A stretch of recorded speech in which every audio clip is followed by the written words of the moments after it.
The car keys felt cold in Derek's hand as he stood frozen outside Vanessa's house. He'd worked double shifts for months, saving every dollar to buy this car, a surprise that was supposed to change everything. But the scene through her window made the keys slip from his fingers. A luxury sedan sat in her driveway, one he'd never seen before. Inside, warm light spilled across the living room, illuminating something that stopped his breath. Derek had ignored the small signs, the constant texting, the vague excuses, his son's innocent questions he'd brushed aside. Now every ignored warning crashed down on him at once. What he witnessed through that window wasn't just betrayal. It was something that shattered every belief he'd held about trust, about second chances, about the future he'd been building. And what he heard, her voice carrying through the night air, speaking words he never imagined, would haunt him in ways far worse than the scene itself. Derek Walsh had been a widower for 3 years when he met Vanessa. His wife, Lauren, had died in a highway accident on a rainy November night, leaving him alone with their 5-year-old son, Brandon. The grief had been a living thing, something that woke him at 3 a.m. and followed him through each day like a shadow he couldn't shake. He'd buried himself in work, managing the evening shift at the Riverside Cafe, a small but popular spot downtown, where the coffee was strong and the regulars knew his name. Brandon had been so young when it happened, and Derek watched his son's memories of Lauren fade like photographs left too long in sunlight, replaced by a vague sense of something missing he couldn't quite name. The cafe became Derek's sanctuary, a place where the rhythm of orders and the hiss of the espresso machine drowned out the silence waiting at home. He'd promoted himself into longer hours, taking on inventory management and staff scheduling, anything to keep his mind occupied. Brandon stayed with Derek's sister Helen most evenings, an arrangement that worked, but left Derek feeling like he was watching his son grow up through a window. The boy was 7 now, quiet and thoughtful, with Lauren's dark eyes and her habit of biting her lower lip when concentrating. Derek saw his late wife in every expression, every gesture, and the resemblance was both a comfort and a knife. On a Thursday evening in March, Vanessa walked into the cafe during the dinner rush. She had auburn hair that caught the overhead lights and a smile that seemed to know something the rest of the world didn't. Derek noticed her immediately, the way she moved through the crowded space with confidence, how she ordered a cappuccino and asked for his recommendation on pastries without checking her phone once. She came back the next week, and the week after that, always alone, always ordering the same thing. The 4th time she came in, she stayed until closing, sitting at the corner table with a book she never seemed to read, watching Derek work with open curiosity. They started talking during his breaks, short conversations that stretched longer each time. Vanessa worked in marketing for a tech company, she said, traveling frequently for conferences and client meetings. She'd been married once, briefly, in her 20s. A mistake she laughed about now with the ease of someone who'd left the pain far behind.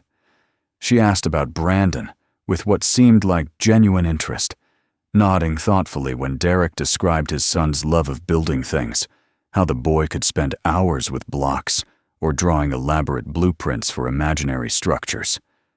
Vanessa suggested they all get lunch sometime, casual, no pressure. Derek found himself agreeing before he'd fully considered what it meant. The first few months felt like stepping back into sunlight after years in shadow. Vanessa was easy to be with, uncomplicated in ways Derek had forgotten existed. She laughed at his stories about difficult customers, brought Brandon small gifts, a set of colored pencils, a book about famous buildings, and seemed content to let their relationship unfold at its own pace. Brandon warmed to her slowly, the way children do when testing new ground, but Derek saw no red flags, no warnings. Vanessa fit into their lives like a piece he hadn't known was missing. She never pushed, never demanded more than Derek was ready to give, and that patience felt like a gift. By summer, They were seeing each other 3 or 4 times a week. Vanessa had a condo across town, a sleek, modern place with floor-to-ceiling windows and furniture that looked expensive but impersonal. She talked about wanting something simpler, maybe a house with a yard, the kind of place where kids could play. Derek heard hope in those words, saw a future taking shape that included all 3 of them. He started imagining holidays together, Brandon having someone besides Helen to rely on, a family that felt whole again. The loneliness that had defined his life for 3 years began to recede, replaced by something that felt almost like contentment. Then came the small things he told himself didn't matter. Vanessa's phone buzzed constantly with messages she'd glance at and dismiss without explanation. She canceled plans last minute, citing work emergencies that seemed to happen with increasing frequency. When Derek suggested she meet some of his friends, she deflected, saying she preferred their time to be just them, intimate and uncomplicated. Brandon mentioned once that Vanessa seemed different when Derek wasn't around, quieter, less interested in the things the boy wanted to show her. Derek brushed it off as natural. Not everyone connected with children the same way, and Vanessa was trying, wasn't she? The idea of buying her a car came to Derek on a night in early autumn. They'd been dating for 10 months, and Vanessa had mentioned offhandedly that her lease was ending soon, that she dreaded the process of negotiating a new one. Derek saw an opportunity to show her something real, something beyond words and casual weekends. He wanted to demonstrate commitment, to prove he was serious about building a life together. A car was practical, meaningful, the kind of gesture that said he saw a future. He started pricing used vehicles within his budget, modest sedans that were reliable if not flashy, the kind of gift that spoke of partnership rather than extravagance. Derek took on every extra shift the cafe offered. He worked doubles on weekends, covering for sick coworkers, staying late to deep clean the kitchen and restock supplies. Helen kept Brandon most nights, and Derek felt the weight of that sacrifice every time he saw his son's disappointed face when he explained he had to work again. The boy never complained, just nodded and returned to his drawings. But the silence between them grew heavier. Derek told himself it was temporary, that once he bought the car and maybe proposed, once they became a real family, there'd be time to make it up to Brandon. He let that promise carry him through 12-hour shifts and nights when exhaustion pulled at him like gravity. The money accumulated slowly. Derek opened a separate account, depositing cash tips and overtime pay, watching the balance climb toward his goal. He researched prices, visited dealerships during his lunch breaks, learned about interest rates and warranty options. He settled on a 7-year-old Honda Accord, silver, with low mileage and a clean history. It wasn't fancy, but it was solid, dependable, the kind of car that would last. Derek imagined Vanessa's face when he surprised her, pictured her reaction. Shock giving way to joy, maybe tears, the moment when she realized how much she meant to him. He planned to present the keys over dinner, somewhere nice, then ask her to marry him. The fantasy sustained him through the grinding repetition of work and savings. Brandon's questions became more pointed as autumn deepened into early winter. The boy asked why Vanessa never wanted to play the games he suggested, why she always seemed to be texting someone when they were together, why she'd promised to come to his school art show and then canceled at the last minute. Derek made excuses. Work was busy. Adults had complicated schedules. Vanessa cared even if she couldn't always show it the way Brandon wanted. He heard the weakness in his own explanations, but pushed forward anyway, convinced that doubt was just fear of happiness, the kind of self-sabotage that had kept him alone for 3 years. He told himself Brandon was adjusting, that kids needed time, that everything would settle once they all lived together. One evening in late November, Derek picked Brandon up from Helen's house after a double shift. The boy was quiet during the drive home, staring out the window at the streetlights sliding past. Finally, without looking at Derek, Brandon asked why Vanessa was always on her phone when Derek went to the bathroom or stepped away. Derek's hands tightened on the steering wheel. He asked what Brandon meant. The boy shrugged. Said sometimes he'd see Vanessa smiling at her screen, typing fast, then putting the phone away quickly when Derek returned. It was probably work, Derek said, his voice more defensive than he intended. Brandon didn't respond, just went back to watching the darkness outside. Derek tried to dismiss the conversation, but it lodged in his mind like a splinter. He started noticing things he'd trained himself to overlook. The way Vanessa angled her phone away when messages arrived, how she'd disappear to take calls, claiming it was her boss or a client. The expensive restaurants she mentioned trying but never invited him to. The weekend trips for conferences that seemed to multiply. Once, when her phone lit up on the table between them, Derek glimpsed a message preview before Vanessa snatched it away. Just a few words. Something about tonight, and a name he didn't recognize. She laughed it off, said it was a coworker making plans, nothing important. Derek wanted to believe her, needed to believe her, so he did. The final payment cleared on a Friday in early December. Derek had enough to buy the Honda outright, no financing needed. He took Saturday off, his first full day away from the cafe in months, and drove to the dealership. The transaction was quick, professional, and surreal. Derek signed papers, shook hands, and drove away in a car that wasn't for him, feeling a mix of accomplishment and creeping unease he couldn't name. He'd done something significant, made a gesture that should have filled him with confidence. Instead, he felt hollow, like he was trying to buy something that couldn't be purchased.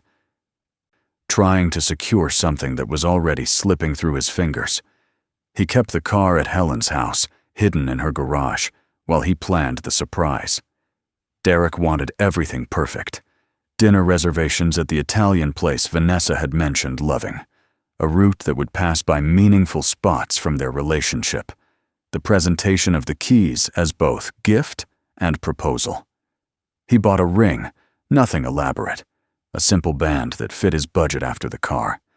The pieces were in place, the future Derek had imagined finally within reach. He set the date for the following Friday, exactly 10 months since their first real conversation. Everything was ready. Thursday evening, Derek left work early, claiming a family emergency. He drove to Vanessa's condo to confirm their dinner plans, wanting to see her face, to calm the anxiety that had been building all week. Maybe if he could just talk to her, hear her voice, the doubts would dissolve. He'd been working so much, had been so focused on the surprise, that they'd barely seen each other in weeks. Tonight would reset everything, he told himself, would remind him why he was doing this. He pulled into her complex, rehearsing what he'd say, how he'd keep the surprise secret while making sure she was still excited about tomorrow. The luxury sedan in her driveway stopped him cold. It was a Mercedes, black and gleaming under the parking lot lights, definitely not Vanessa's aging Toyota. Derek parked across the street, confusion giving way to something darker. Maybe a friend was visiting, a coworker, someone from her company. The explanation felt thin even as he formed it, but he clung to it anyway. Needed it to be true. He got out of the car, the December air sharp against his face, and started toward her door. Then he saw movement through the front window, the curtains open enough to reveal her living room. Vanessa was there, wearing a dress Derek had never seen, something elegant and fitted that must have cost more than he made in a week. She was laughing, her head thrown back, one hand on the arm of a man in an expensive suit.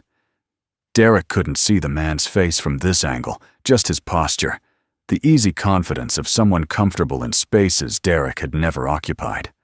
They were standing close, too close, and as Derek watched, frozen on the sidewalk, Vanessa leaned up and kissed him. Not a quick peck, not the kind of kiss that could be explained away. Something deep and familiar, the kind of intimacy that came from practice. Derek's vision narrowed to that window, that scene. The car keys in his pocket felt like stones, weighing him down, anchoring him to this moment he couldn't rewind or unsee. Part of his mind screamed at him to leave, to walk away, to preserve some shred of dignity. But another part, the part that needed to understand, that needed confirmation of what he already knew, kept him rooted there. He watched them separate, saw Vanessa touch the man's face with a tenderness she'd never shown Derek, saw her say something that made them both laugh. Then Vanessa's voice carried through the night air, crystal clear through the cracked window. She was talking about Derek, he realized with growing horror. "The cafe manager," she said, amusement sharp in her tone. "Honestly, Preston, I can't believe I've kept it going this long." The man works himself to death for pennies and thinks he's going to provide me some kind of life. It's almost sad. The man, Preston, said something Derek couldn't hear. Vanessa laughed again. "He has a kid, too. 7 years old, always trying to show me his drawings like I care. I've been waiting for him to finally have something worth my time. Thought he might have family money or something hidden away. But no, he's exactly what he appears to be, broke and desperate." Derek felt something crack inside his chest, a physical sensation like ice breaking. Every moment of the past 10 months replayed in fast forward, every smile she'd given him, every time she'd seemed interested in Brandon, every word about their future together. All of it had been performance, calculation, a long con he'd been too lonely and too hopeful to see through. He thought about Brandon asking questions, about the way his son had sensed something wrong that Derek had been too stubborn to acknowledge. He thought about the double shifts, the missed time with his child, the savings account he'd drained to buy a car for someone who'd been laughing at him behind his back. Preston's voice drifted out next, casual and unconcerned. "So when are you ending it? I'm tired of working around his schedule." Vanessa sighed, theatrical and exaggerated. "Soon. I've been dropping hints that I need space, that my company might transfer me. He'll get the message eventually, or I'll just tell him it's not working. Either way, I'm done playing house with the struggling single dad." She said those last words with such contempt that Derek felt physically ill. He'd shared his grief with her, trusted her with his son's fragile heart, believed she was someone who could help them heal. Instead, she'd been counting down the days until she could walk away. Derek backed away from the window, his legs unsteady. The car keys fell from his hand onto the concrete driveway, the small metallic sound impossibly loud in his ears. He bent to retrieve them, his fingers clumsy and numb, and when he stood, Vanessa was looking directly at him through the window. Their eyes met across the distance. Derek saw recognition flash across her face, then something else. Not shame or regret, but annoyance, like he'd interrupted something private. She didn't move toward the door, didn't call out to him. She just turned back to Preston, said something that made him laugh, and drew the curtains closed. Derek walked back to his car on autopilot. His mind blank except for the echo of Vanessa's voice calling him desperate, calling his love for Brandon something to endure rather than cherish. He sat in the driver's seat, gripping the steering wheel, trying to remember how to breathe. The Honda was at Helen's house, fueled up and detailed, ready to be given to someone who'd never valued him. The ring was in his jacket pocket, a weight he suddenly wanted gone. Tomorrow was supposed to be the beginning of something new, a future he'd sacrificed everything to build. Instead, it was just another ending, another loss to catalog alongside Lauren's death and every lonely night since. He drove to Helen's house without consciously deciding to, muscle memory guiding him through familiar streets. She was still awake, reading in her living room, and took one look at his face before setting down her book. Derek told her everything, the words spilling out in a rush, the surprise car, the savings, what he'd seen and heard.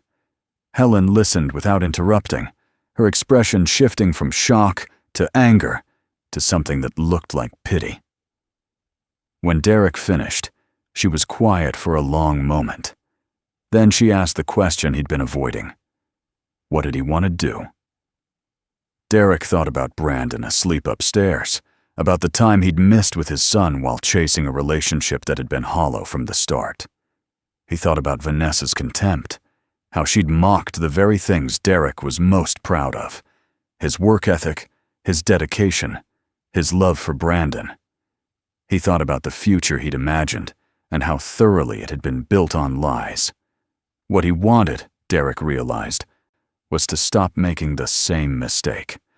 He'd been so desperate to fill the void Lauren left that he'd ignored every warning sign, had chosen hope over reality.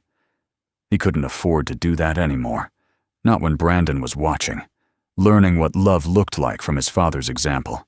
The next morning, Derek called the dealership and explained he needed to return the Honda. The sales manager was understanding, mentioned a restocking fee that would eat into Derek's refund, but still leave him with most of the money back. Derek agreed immediately, relieved to undo at least one piece of his mistake. He sold the ring to a pawn shop for a fraction of what he'd paid, pocketing the cash without regret. The physical symbols of his miscalculation gone, Derek felt lighter than he had in months, like he'd been carrying weight he could finally set down. Vanessa texted him that afternoon, a brief message that was almost impressively callous in its brevity. She said they needed to talk, that things weren't working out, that she thought they wanted different things. She suggested they end it amicably and go their separate ways. Derek read the message 3 times, marveling at her audacity, her willingness to pretend she was ending things on her terms when she knew he'd seen everything. He typed and deleted several responses, each one angrier than the last, before settling on something simple. "I know about Preston. Don't contact me again." Her response came seconds later. "Good luck with everything." No apology, no explanation, just a dismissal that confirmed everything he'd heard through her window. Derek took Brandon out for breakfast on Sunday, just the 2 of them, to a diner the boy loved for its chocolate chip pancakes. They sat in a corner booth, and Derek apologized for working so much, for being distracted, for not listening when Brandon tried to tell him something was wrong. The boy looked at him with Lauren's serious eyes and asked if Vanessa was gone. Derek said, "Yes, she was." Brandon nodded, then asked if that meant they could do more things together now, just them. Derek felt his throat tighten. He said yes again. They could do anything Brandon wanted. Over the next few weeks, Derek restructured his life with deliberate care. He cut back his hours at the cafe to a normal full-time schedule, hiring an assistant manager to handle some of the responsibilities he'd taken on to escape his grief. The pay cut stung, but it meant being home for dinner, helping with homework, attending Brandon's school events without checking his watch every 5 minutes. Derek started to remember what mattered, to rebuild the connection with his son that he'd let deteriorate in pursuit of something that was never real. The money from returning the car sat in his savings account, a reminder of what he'd almost lost. Derek thought about using it for something meaningful, something that would actually improve their lives rather than trying to buy someone's affection. He asked Brandon what they should do with it. The boy thought for a long time, then suggested they take a trip, somewhere neither of them had been before, just to see something new together. Derek researched destinations, settled on a long weekend in Colorado to see the mountains, to do something that was about experience rather than acquisition. In January, Derek noticed a woman at Brandon's parent-teacher conference, sitting alone and reviewing her daughter's artwork with quiet attention.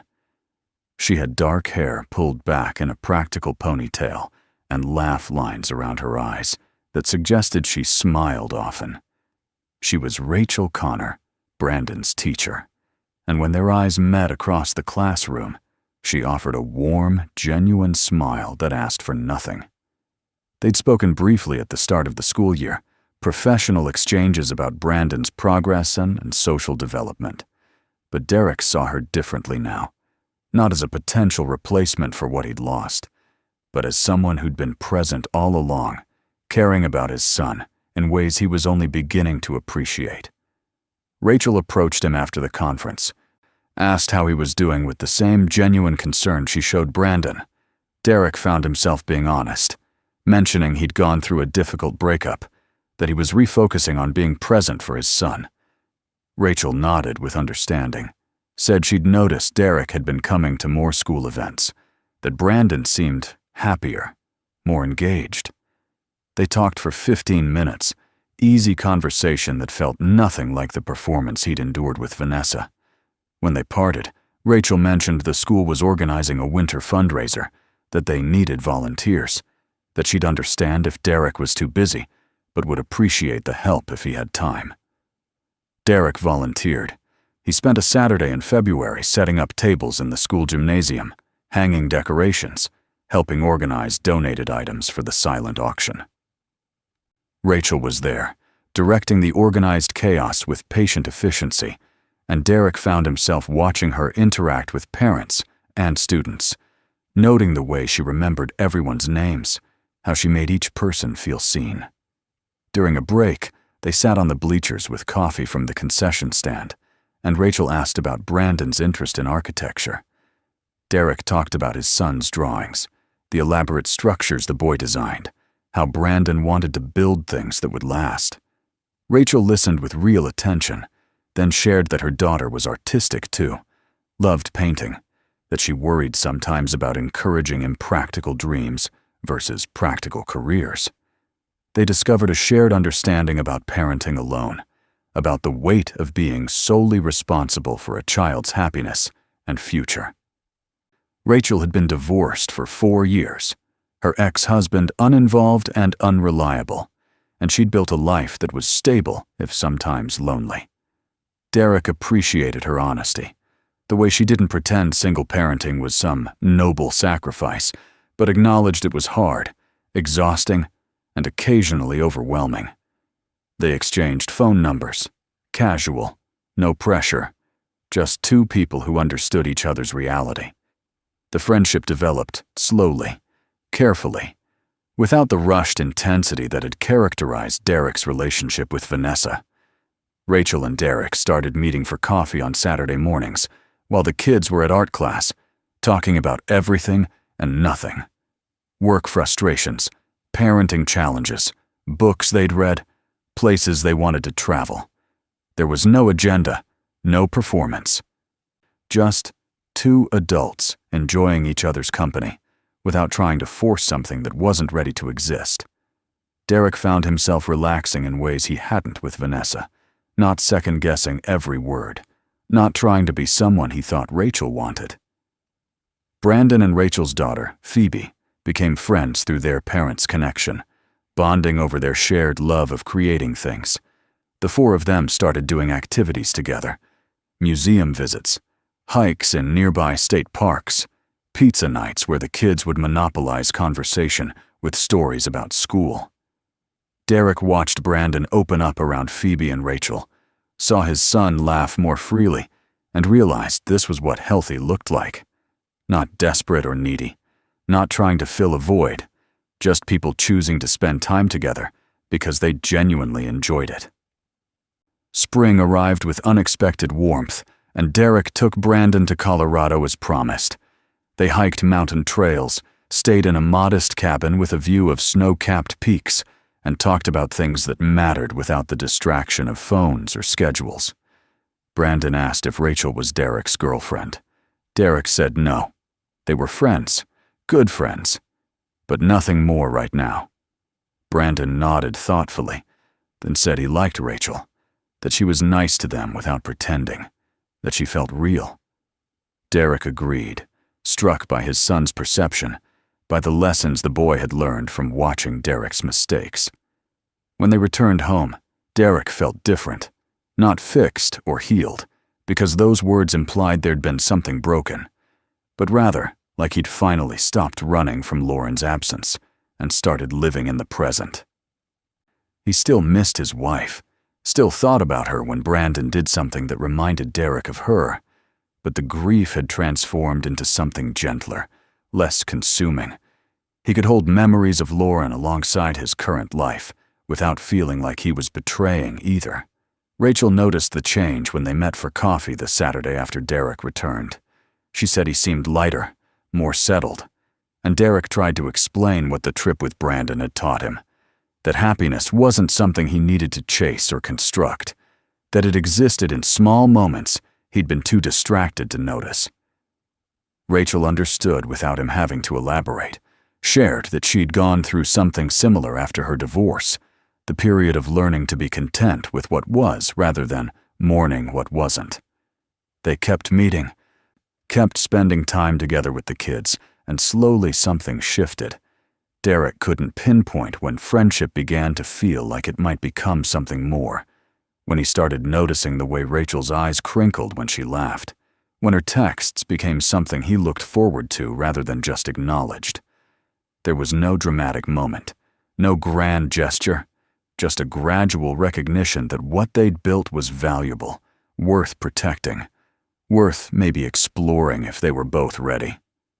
In late April, after dropping the kids at a birthday party, Derek and Rachel sat in his car, rain drumming on the roof, neither of them in a hurry to leave. Rachel mentioned she'd been thinking about them, about what this was, whether it was okay to want more than friendship. Derek felt his heart rate pick up, but not with the frantic anxiety that had characterized his pursuit of Vanessa. This was different, anticipation mixed with certainty, hope grounded in reality. He said he'd been thinking the same thing, that he didn't want to rush anything, but that he couldn't imagine his life now without her in it. Rachel smiled, the same genuine expression Derek had noticed months ago at the parent-teacher conference. She said they should take it slow, keep the kids' well-being central, not force anything that wasn't ready. Derek agreed completely, grateful for her patience, for the way she understood that good things took time to build. They sat in comfortable silence, watching rain streak the windows, and Derek realized this was what he'd been missing with Vanessa, the quiet certainty that came from actual connection. Not the desperate grasping at something that looked right, but felt hollow. Summer arrived, and Derek's life had transformed in ways he couldn't have predicted a year earlier. He'd been promoted to general manager at the cafe, a recognition of his work ethic, but also his renewed focus and reliability. The additional income meant he could start saving again, not for desperate gestures or trying to buy someone's love, but for practical goals, a better apartment, a college fund for Brandon, a rainy day account that wouldn't be depleted by heartbreak. Derek took pride in the stability he was building, the future that was based on his own efforts rather than someone else's validation. Rachel and Derek's relationship progressed with the same careful intentionality that had defined their friendship. They had their first official date in June, dinner at a quiet restaurant after ensuring both kids were comfortable with the idea. They held hands across the table, talked about where they saw this going, agreed to be honest even when it was uncomfortable. Derek told Rachel about Vanessa, about the car and the betrayal, and how badly he'd misread everything. Rachel listened without judgment, then shared her own story of trusting someone who'd taken advantage of her kindness. They acknowledged their mistakes, the lessons learned, the determination not to repeat old patterns. By the time Brandon's 8th birthday arrived in August, Derek's world looked nothing like it had the previous year. The party was small, held in their apartment complex's community room, attended by school friends and family. Rachel and Phoebe came, bringing a homemade cake Rachel had decorated with architectural designs that made Brandon's face light up. Derek watched his son blow out candles surrounded by people who genuinely cared about him, and felt a contentment that had nothing to do with what was missing and everything to do with what was present. That evening, after guests had left, and Brandon was asleep with his new building set sprawled across his bedroom floor, Derek sat on his small balcony and thought about the journey from last December to now. He'd almost given everything to someone who saw him as disposable, had almost taught his son that love meant making yourself small, for someone who didn't value you. The shame of that still stung, but Derek had learned to sit with discomfort, to acknowledge mistakes without letting them define his future. He'd been desperate and lonely, willing to overlook red flags because being alone felt worse than being used. That version of himself seemed distant now, someone he could regard with compassion, but no longer recognized as who he was. Rachel texted him goodnight, adding that Brandon seemed happy, that it had been a good day. Derek replied with agreement, then added something he'd been thinking about for weeks, that he was grateful for her patience, for the way she'd let their relationship develop naturally instead of pushing for something forced. Rachel's response was characteristically honest. She'd needed time too, had been scared of rushing into something that might hurt her daughter, that their slow approach had been as much about her healing as his. Derek appreciated that transparency, the acknowledgement that they were both carrying history, both learning to trust again. The cafe job, which had once been an escape from grief, became something Derek actually enjoyed.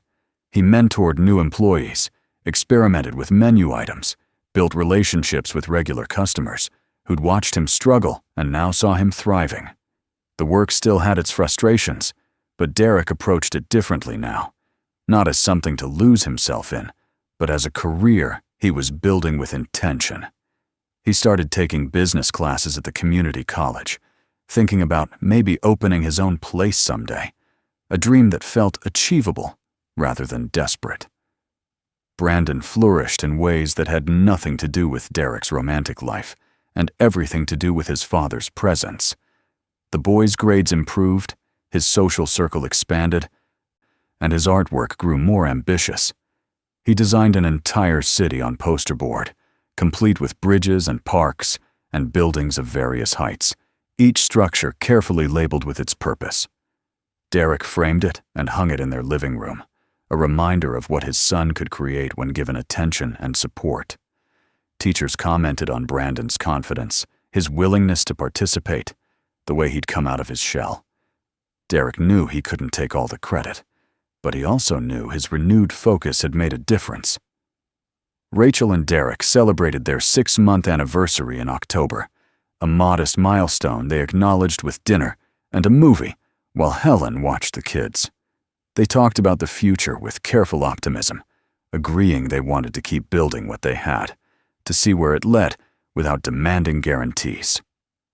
Derek appreciated Rachel's realism, her understanding that life didn't come with certainties, that the best they could do was show up honestly and treat each other with respect. It was such a stark contrast to the fantasy he'd chased with Vanessa, the desperate need for someone to complete him rather than complement what was already there. In November, almost exactly a year after the night Derek stood outside Vanessa's window, he took Brandon to Lauren's grave. They hadn't been in months, Derek's grief having shifted from something that required regular visitation to something he carried more easily. But the anniversary of her death felt significant, worth marking. Father and son stood in the cold morning air, Brandon holding flowers they'd picked up on the way. And Derek talked to his late wife the way he always had, honest and conversational, updating her on their lives as if she could hear. He told her about Vanessa, about the mistake he'd made, and what he'd learned. He told her about Rachel, about being cautious this time, about choosing someone who valued Brandon as much as he did. Brandon added that he thought Mom would like Rachel, that she was kind, like Mom had been. Derek felt tears on his face, but not the crushing weight he'd once associated with this place. As they walked back to the car, Brandon slipped his hand into Derek's and said something that stopped Derek in his tracks. The boy said he was glad Derek had made a mistake with Vanessa because it taught them both to be careful, to notice when something wasn't right. Derek knelt down to his son's level, studied the serious expression on Brandon's face, and asked if Derek's mistake had scared him. Brandon shook his head. He said it had been confusing, sometimes sad, but seeing Derek fix it, seeing him choose better, had shown Brandon that mistakes didn't have to be permanent. You could learn from them change direction, start over. Derek pulled his son into a hug, overwhelmed by the boy's wisdom, by the resilience that came from being loved consistently, even when Derek had been distracted. December brought the holidays and new traditions that included Rachel and Phoebe. They went to a tree lighting ceremony together, the kids running ahead, while Derek and Rachel walked hand in hand, talking about coordinating schedules for the break. There was discussion of meeting each other's extended families, of taking the next steps in their relationship, but no pressure, no ultimatums. They were building something sustainable, something based on friendship and mutual respect, rather than desperate need. Derek found himself looking forward to the future with quiet confidence, rather than anxious hope, a shift he attributed to finally learning the difference between being ready and being desperate. On the anniversary of the night he'd stood outside Vanessa's house, Derek drove past her condo complex on his way home from work. He didn't slow down, didn't feel the pull to check if the luxury sedan was there, didn't wonder about her life. Vanessa had become irrelevant, a cautionary tale rather than an open wound. What she'd said about him that night still surfaced sometimes in his thoughts, but the sting had faded, replaced by gratitude that he'd discovered the truth before making an even bigger mistake. He'd almost married her, almost brought her fully into Brandon's life, almost taught his son that love looked like being mocked behind your back. The close call felt like a gift now, a hard lesson that had redirected him towards something real. Rachel was waiting at his apartment when he arrived, having let herself in with the key Derek had given her the month before. She'd made dinner, simple pasta with the sauce Brandon loved, and the three of them ate together, while the kids argued good-naturedly about whose turn it was to pick the movie. Derek watched the scene with deep appreciation, recognizing that this ordinary moment was worth more than any grand gesture, that happiness existed in consistency and care rather than dramatic declarations. After dinner, when the kids were absorbed in their film, Rachel asked Derek if he was okay, if today was difficult. Derek realized she'd remembered, had noted the anniversary, without making it a big deal, and he felt seen in a way that had nothing to do with performance. He told Rachel about standing outside Vanessa's window, about hearing himself dismissed as desperate and poor, about the humiliation that had felt crushing at the time. He also told her about what came after, the decision to refocus on Brandon, the rebuilding of his self-respect, the slow realization that being alone was better than being with someone who diminished him. Rachel listened with the same patient attention she always gave him, then said something that Derek would remember for years, that what Vanessa had said revealed nothing about Derek's worth and everything about her inability to recognize value when she saw it. Her contempt was her failure, not his. Derek felt something loosen in his chest, a final piece of shame releasing its grip. Winter settled over the city, and Derek's life continued its steady forward momentum. He wasn't chasing anything anymore, wasn't trying to fill voids or construct fantasies. He was simply living, showing up for his son, building a relationship with someone who respected him, working toward goals that mattered. The simplicity of it felt revolutionary after years of either drowning in grief or grasping at substitutes. Derek had learned that healing wasn't about finding someone to make the pain stop. It was about sitting with discomfort until it transformed into something bearable, then eventually into wisdom. Brandon thrived, his 8th year marked by growth that had nothing to do with height and everything to do with confidence. He talked about being an architect when he grew up, designing buildings that would last generations. Derek encouraged the dream while also teaching practical skills, budgeting, planning, the work required to turn ideas into reality. Father and son had conversations about what Derek had learned from his mistakes, how recognizing when something wasn't working was as important as perseverance, how choosing yourself wasn't selfish when others were depending on you. Brandon absorbed these lessons with the seriousness of someone who'd watched his father navigate hard choices and come out stronger. Rachel and Derek talked about moving in together, eventually, when both kids were ready and the relationship had proven itself over time. There was no rush, no desperate timeline, just an acknowledgement that what they were building might naturally progress to that next step.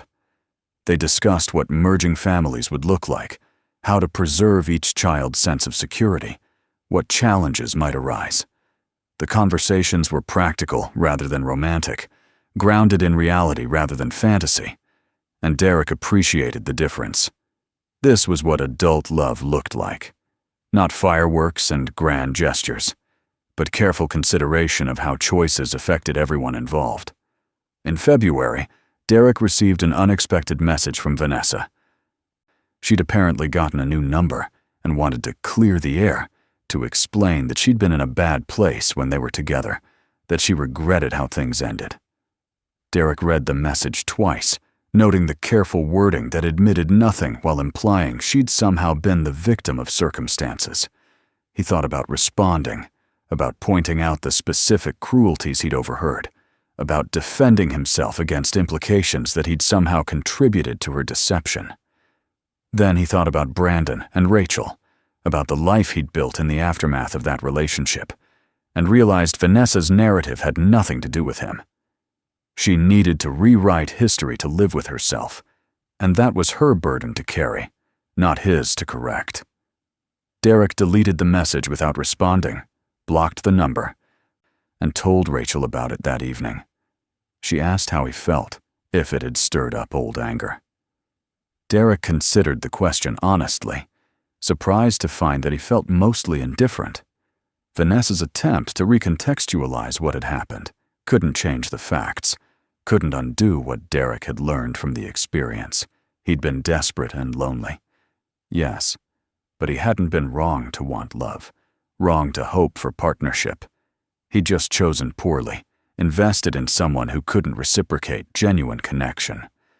The mistake had been painful, but ultimately instructive, teaching him to trust his instincts, to listen when people showed him who they were, to value consistency over intensity. Spring came again, Derek's second since that December night, and the world felt different. Not because circumstances had dramatically changed, but because Derek's relationship to his own life had shifted. He no longer woke up feeling like something fundamental was missing, no longer measured his worth by someone else's validation. He had his work, his son, his growing relationship with Rachel, and a sense that he was building something sustainable rather than desperately trying to fill a void. The grief for Lauren had softened into fond memory, no longer the defining feature of his identity, but a chapter that informed who he'd become.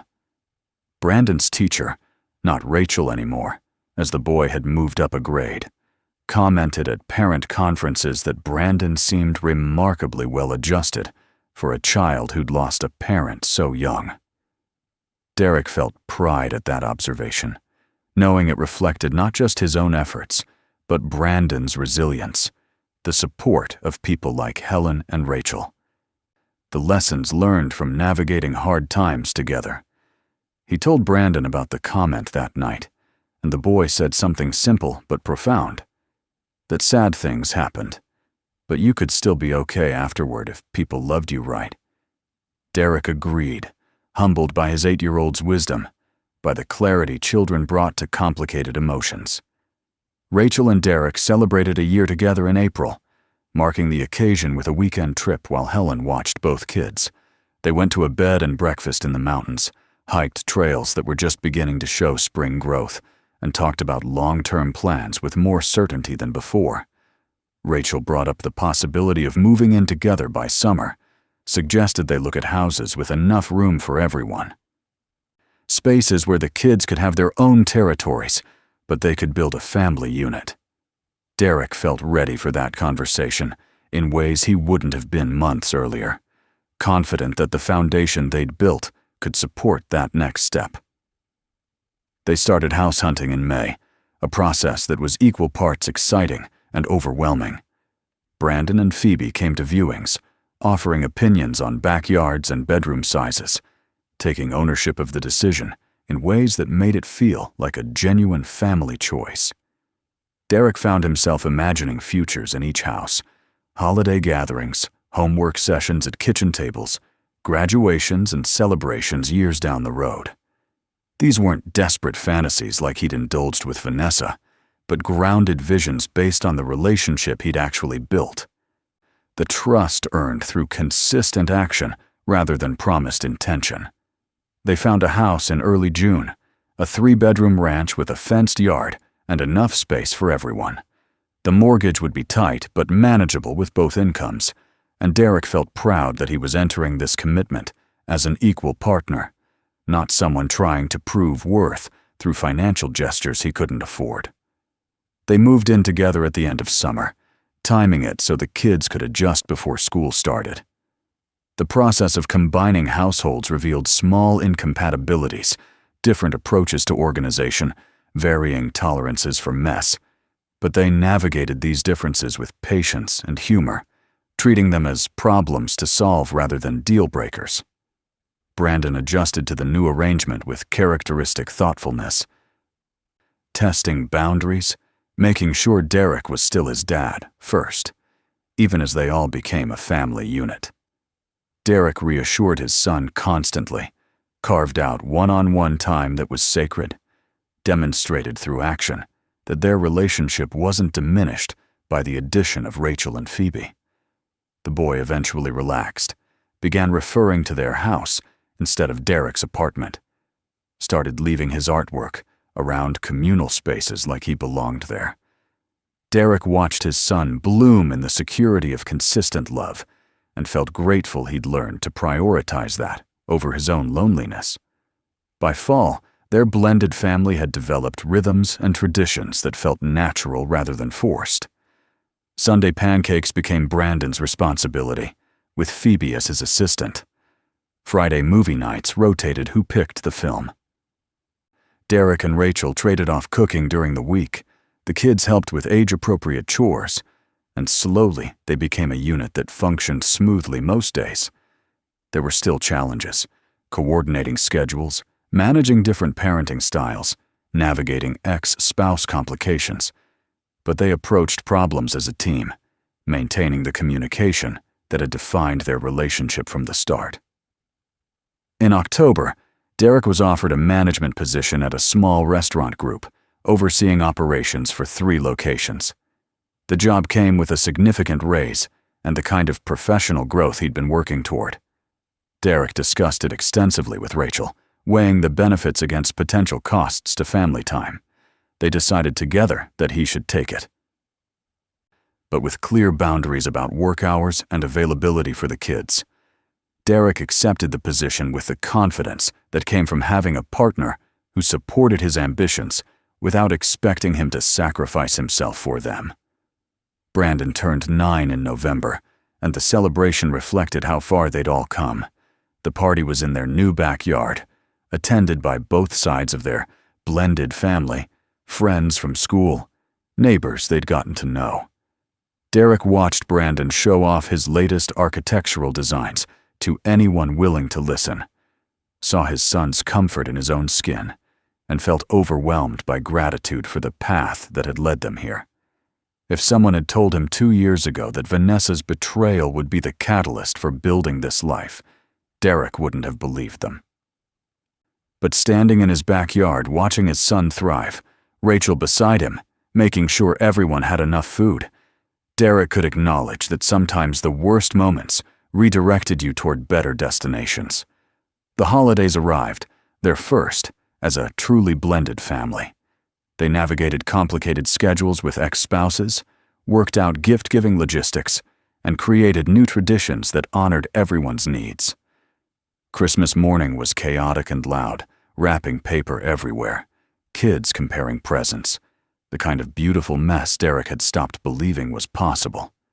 Rachel caught his eye across the room at one point, smiled that genuine smile he'd first noticed 2 years ago, and Derek felt a peace he'd spent years chasing finally settle into permanence.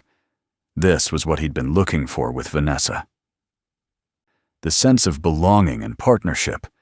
but he'd been too desperate to recognize it could only come from authentic connection. As the year closed, Derek reflected on the journey from that December night standing outside Vanessa's window. The humiliation had been real, the pain of betrayal sharp and cutting. But the aftermath, the rebuilding, the lessons learned, the intentional choices that followed, had given Derek something more valuable than the fantasy he'd chased. He'd learned to value himself, to trust his instincts, to recognize that being alone was infinitely better than being with someone who diminished him. He'd learned that his son's perceptions mattered, that children often saw clearly what adults wanted to ignore. Most importantly, he'd learned that real love was built through consistent action, through showing up even when it wasn't easy, through choosing partnership over performance. Derek still thought about that night sometimes, about the cold car keys in his hand, about Vanessa's voice calling him desperate. But the memory no longer carried shame. Instead, it reminded him of who he'd been, a grieving widower so afraid of loneliness that he'd ignored every warning sign, and who he'd become, someone who valued authenticity over fantasy, who prioritized his child's well-being over his own emotional needs, who understood that happiness was something you built through daily choices rather than grand gestures. The car he'd almost given away had been returned, the money spent on experiences with Brandon, the engagement ring sold to someone who hopefully gave it to someone who deserved it. In its place, Derek had built something that couldn't be purchased or performed into existence. He had a son who trusted him, a partner who respected him, a career he was proud of, and a future based on reality rather than desperate hope. The transformation from that broken man standing in the cold to the person he was now felt miraculous. But Derek knew it was simply the result of choosing differently, of learning from mistakes rather than repeating them, of valuing what was real over what looked right.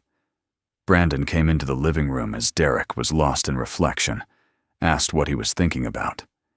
Derek pulled his son onto the couch beside him, held him close the way he had when Brandon was younger, and said he was thinking about how grateful he was for their life, for the choices that had led them here. Brandon, wise beyond his years, said he was grateful too, that even the hard parts had been okay because they'd gotten through them together. Derek agreed, knowing his son was right, that the strength of their relationship had been forged, not despite difficulty, but because of how they'd navigated it.